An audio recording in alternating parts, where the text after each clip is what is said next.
네, 반갑습니다. 3월 15일 화요일 마감 시장입니다. 자, 시장이 결국에는 하락으로 마무리가 됐습니다.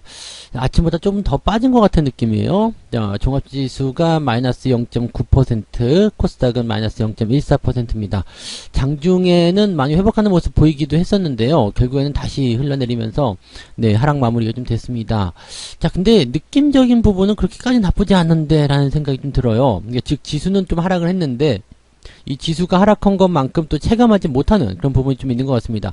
물론 이제 중심이 되는 종목들을 가지고 있다라면 뭐 상황이 좀 다를 수도 있겠습니다만 그 정도까지는 안 빠지는 것 같은데 이렇게까지 위험하진 않아 보이는데 이런 느낌들 좀 가지시지 않았을까 생각됩니다. 왜 그런지 한번 알려드릴 거고요. 자, 오늘 하락의 주요 원인은 외국인 매도라고 보시면 되겠습니다. 최근 들어서면서 외국인들 매도가 굉장히 많이 쌓이고 있는 모습인데요. 자, 이 외국인 매도가 언제까지 또 지속이 돼야 될 것인지 또 이유는 뭔지에 대해서 한번 알아보도록 하죠. 자, 그리고 시장에 대해서 대응하기 좀 어려우실 거라 생각합니다. 올랐다 내렸다 막 그런 모습도 계속 보여주고 있기 때문에 대체적으로 뭐 매수하신다거나 또는 매도를 한다거나 또는 보유한다거나 여러 입장에서 좀 힘들지 않을까 생각되는데요. 자, 이럴 때는 잠깐 기다려주는 것도 좋은 방법이니까 느긋하게들 대응을 해주셨으면 좋겠네요. 네. 자, 차트 한번 보도록 합니다. 종합주가지수 상황 보시면은요, 2621포인트에서 지지선이 나오고 있는 모습이죠.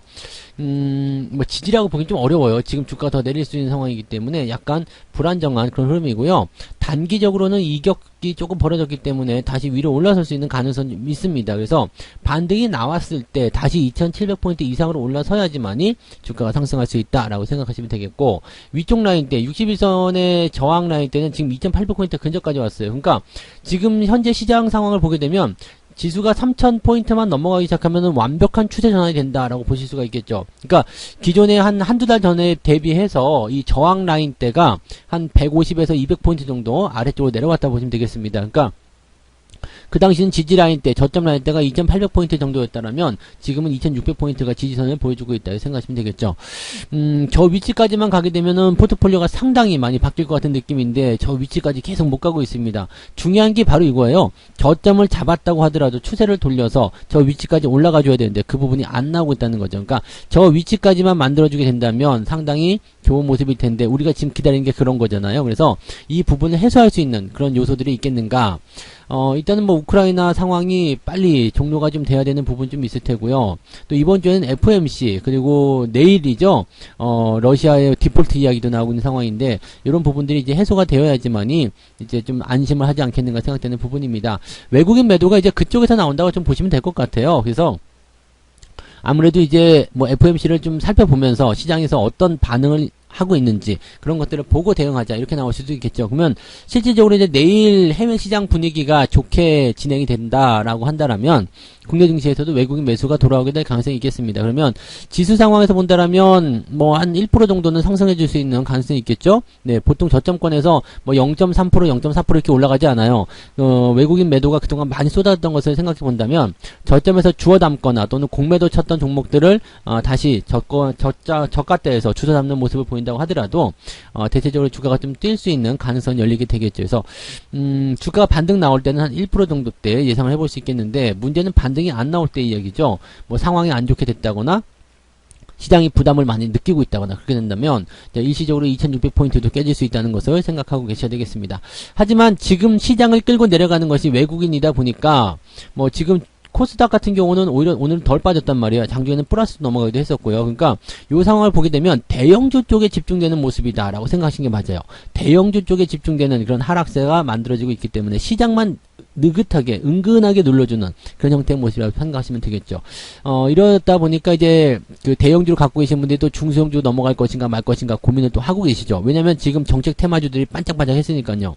뭐 물론 정책 테마주들은 중장거리적인 어떤 포지션을 가지고서 보셔야 되는 내용이 되겠습니다만 현재 대형주에서 넘어간다고 해가지고 특별하게 달라질 것 같지는 않아요. 어차피 올라갈 때는 다 같이 올라가기 때문에 그런 부분들은 네 신중하게 결정을 좀 하셔야 되지 않을까 생각합니다. 수급 보시면은요 외국인들이 지금 6,700억 정도 순매도가 나와 있는 상태예요. 매도가 조금 더 커져 있는 상태죠. 근데 코스닥 쪽에서 매도 많이 안 나왔습니다. 그러니까 어제 상당히 많이 팔아먹었다 이렇게 보시면 될 것 같고 오늘도 팔아먹은 부분들은 뭐 골고루 나왔어요. 오늘은 뭐 일단 어제 같은 경우는 배터리 쪽에 집중되는 모습이었지만 오늘은 전체적으로 골고루 나왔기 때문에 종목 간의 어떤 변동폭이 크진 않았습니다. 그리고 하이닉스의 하락폭이 3%대로 조금 많이 떨어져 있는 모습이긴 합니다만 이거조차도 뭐 그렇게까지 큰 부담은 안 되죠. 대형주 아무리 많이 떨어져봤자 이 정도라면은 뭐 나쁘지 않겠다 생각이 좀 들고요. 저점권에 사신 분들은 아직도 수익 중이기 때문에 여유 있게 갈 수 있는 거죠. 항상 수익을 깔아놓고 움직인다면 조정이 나오더라도 별 문제는 없다. 이렇게 보셔도 되는 겁니다. 자, 시총 상위 종목군들 어떻게 됐는지 한번 보도록 할게요. 시총 상위 종목군들 같은 경우 보시면은요, 삼성전자 1%대, 그 다음에 하이닉스 3%대, 지금 이것도 외국인들 매도가 같이 포함되기 때문일 거고요. 그 다음에 LG에너지 솔루션이 지금 1%대 하락을 더 진행하는 모습이고요. 그 다음에 LG화학이 오늘 4% 가까이 주가 하락하면서 아주 뭐 이건 끝이 없습니다. 그냥 LG화학, LG에너지솔루션, LG생활건강 뭐 이런 종목들이 아주 뭐 난리가 아닌 것 같습니다. 그리고 카카오는 다시 하락세로 전환이 좀 되긴 됐는데 카카오뱅크가 올라왔어요. 지금 은행주도 움직임도 나쁘지 않거든요. 카카오뱅크, KB금융 이런 종목군들 밑에서부터 반등 나오는 모습이죠. 그래서 요 모양새들이 더 진행될 것 같아요. 지금 신한지주도 마찬가지 반등이었고요. 카카오페이, 그 다음에 하나금융지주 이런 종목군들 움직임이 좋게 만들어졌다라고 생각하시면 되겠습니다. 여기다 뭐 보험주 같은 경우도 괜찮았죠. 오늘 현대해상 같은 경우도 주가 상승하면서 신고가를 만들어준 모습이라서 부담이 없는 상황 이렇게 생각하시면 될 것 같은데 그 외에는 대체적으로 다 내렸습니다. 그리고 HMM 같은 경우도 지금 주가가 약간 변화를 겪고 있는 모습이죠.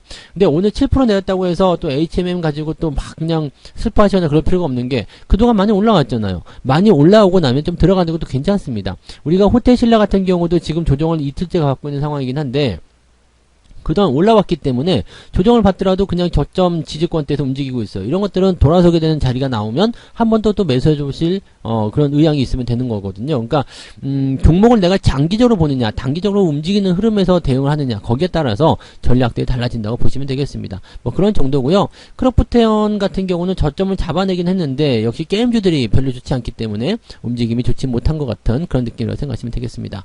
코스닥 넘어가서 보죠. 코스닥은 셀트리온 헬스케어 어제 올랐기 때문에 네, 좀 떨어지는 거 뭐 어느 정도 감안할 수 있는 부분이겠죠. 그래서 셀트리온 제약하고 같이 떨어진 모습이었고요. 펄어비스 이런 게임주들이 지금 많이 내려요. 펄어비스하고 위메이드 오늘 4%대 또 내렸죠. 이거 저점 신저가가 나오게 될 거예요. 그러니까 이 부분은 계속적으로 나빠질 수 있다고 생각하셔야 되는 거고 추세가 바뀌기 전까지는 절대 쳐다보면 안 됩니다. 그래서 게임주들 또 에코프로비엠 마찬가지 그 다음에 LNF 마찬가지 천보 마찬가지입니다. 그래서 이런 종목들은 추세를 돌리는 모습이 나오기 전까지는 여러분들이 쳐다봐서는 안 되는 종목이다라고 생각하시면 되겠죠. 반면에 HLB라든지 이런 종목들이 오늘 반등이 좀 나갔는데 이런 것들도 밑바닥에서 올라가는 이런 반등들 오늘 8%가 올라오면 뭐합니까? 그동안 많이 떨어진 게 워낙 센데요. 그래서 이 간에 기별 안 간 이런 반등들이 얼마만큼 또 연동이 되어줄 것인지도 생각해 봐야 되는데 지금 61선 저항에 맞는 모습 보니까 강하게 뚫어주는 어떤 호재가 아니면 올라가기 좀 힘들지 않겠습니까? 라고 생각을 해보셔야 될 것 같습니다. 이런 정도의 모양새예요. 그러니까 지금 시점에서 본다라면은요, 뭐 이렇게 대형주 쪽에서 뭔가 특별하게 오늘은 타겟팅 돼가지고 내린 건 아니에요. 근데 전체적으로 은근히 누르고 있는 상태죠. 그 다음에 밑에서 받아주는 것도 제법 있어요. 뭐 전체적으로 이제 개별적인 재료를 갖고 있거나 또는 뭐 오늘은 이제 바이오라든지 치료제 이런 쪽에서 좀 움직임이 좀 나왔었거든요. 그러니까 그런 쪽에 움직임이 좀 있거나 그런 종목들이 분위기를 좀 좋게 만들었고요. 근데 전체적으로 좀 눌려 있다라는 것이 가장 큰 문제였겠죠. 그래서 덩치로 본다라면은 대형주 쪽이 훨씬 더 크기 때문에 이쪽에서 매도가 쏟아지고 중소형주 쪽에서 매수가 들어왔다라면 시장은 눌릴 수밖에 없다라고 보시면 되겠습니다. 그래서 뭐 포트폴리오를 골고루 짜고 계신 분들은 그럼에도 불구하고 나는 괜찮았어라고 하실 수 있을 것 같고 대형주라든지 이런 그 고점권에 있는 종목들 위주로 매매를 하신 분들 같은 경우는 오늘 시장 더러웠어 라고 얘기를 해줄 수 있는 부분이 좀 될 것 같아요. 네, 매매 동향 보도록 합니다. 기관 쪽 총계를 보시면 삼성전자가 지금 요 정도 뭐 얼마 안 되네요. 490억 밖에 안 됩니다. 그 다음에 하이브 매도가 있었고요. 하이닉스는 저 밑에서 얼마 차지하지 않고 있는 모습이에요. 오늘 하루 동안 기관들 매도 상황입니다. 그 다음에 LG에너지솔루션 매수를 했는데 이거는 연기금 쪽 매수라고 생각하시면 되는 거예요. 근데 매도가 조금 더 있었기 때문에 아마 다른 쪽에서 매수가 좀 더 들어왔을 것이다. 매도가 조금 더 들어갔을 것이다. 생각하시면 되겠죠. 금융투자 입장에서는 매수를 같이 진행했었던 모습이었던 것 같은데 지금 ETF 쪽 매매를 많이 했네요. 그래서 여기 어디 끼지도 못하는 그런 상황인데 아무튼 요런 상태. 자, 인버스를 매수했어요. 네. 네. 이게 금융투자들이 요즘에 저점을 잡는다, 안 잡는다는 어떤 포지션도 분명히 있습니다만은, 저렇게 뭐 레버리지라든지, 이 코덱스 200 이런 것들을 매도하고, 인버스를 매수하게 될 때는요, 대체적으로 주가가 다음날 올라가는 경우들이 요즘에 확률적으로 좀 많더라고요. 그래서 다음날 반등을 한번 기대해 보는 것도 괜찮지 않을까 생각합니다. 하이닉스 매수가 좀 있었네요. 저점이라는 생각을 좀 했다는 이야기겠죠. 그래서 기관 총계를 보게 되셨을 경우에는 뭐 특이사항은 없습니다. 그죠? 네, 특이사항은 없는 모습이고요. 뭐 워낙 물량 자체가 많지 않았기 때문에 시장에 영향을 많이 주진 않았을 것 같습니다. 외국인이 가장 큰 문제인데 오늘 가장 많이 판 게 삼성전자예요. 에너지 솔루션보다 더 많이 팔았어요. 그래서 삼성전자가 매도가 가장 많았고요.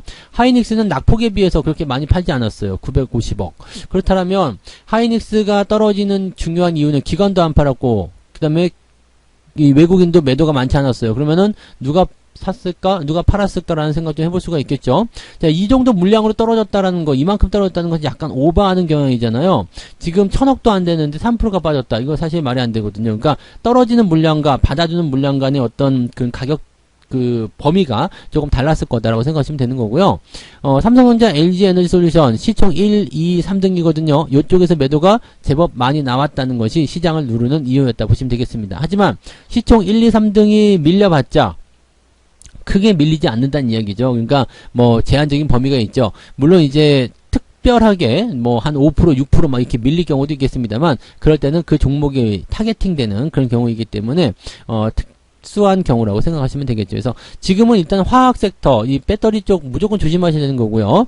그 다음에 이 전기전자 쪽에서도 아직은 러시아 상황이 해결이 되지 않았기 때문에 전기전자, 자동차 이런 쪽에서 부담감을 계속 가지고 있다 보시면 되겠습니다. 즉 그러니까 쉽게 얘기하면 이 러시아 상황이 해소만 된다 그러면 이 시총 상위 종목이 올라가게 될 테고요. 그 다음에 전기전자 쪽에서도 분위기가 다시 좋아지게 될 것이다 생각하시면 되는 거겠죠. 자, 이런 분위기를 가지고 있어요. 그러니까 시장이 나쁘다고 보기도 좀 애매하고요. 그렇다고 뭐 좋다고 보기도 좀 애매한 상황이죠. 무엇을 선택할 것인가에 따른 그런 문제가 아닐까 생각되는데 해외 변수, 즉 대외 변수에 우리나라 증시가 휘둘리는 거 좀 지겹고 좀 짜증나긴 하겠습니다만 어쩔 수가 없어요. 지금은 그게 전 세계 글로벌적으로 나와 있는 이슈이기 때문에 그 이슈들이 해소가 되어야지만이 네, 좋은 쪽으로 길게 될 것이다. 악재가 계속해서 나오고 좋은 호재는 별로 나오지 않는 거 보면 조금 네, 야속하긴 합니다만은 시장이 좋을 때는 또 악재가 없고 호재만 계속해서 나오게 되거든요. 그러니까 그때와 또 생각하시면 되지 않을까 생각합니다. 지금은 일단 네, 종목들 그냥 변수가 조금 있고 변동성이 좀 있다고 하더라도 위험할 정도 아니고요. 여러분들이 뭐 액션을 너무 심각하게 생각하실 필요도 없을 것 같습니다. 그냥 변동성이 좀 나오더라도 가만히 좀 지켜보시면서 대응해 주시면 충분히 여러분한테 도움이 될 만한 내용들이 많이 있으리라 판단해 보시면 되겠습니다. 잘 지켜내는 거, 그것이 오늘의 가장 중요한 핵심이 될 것 같고요.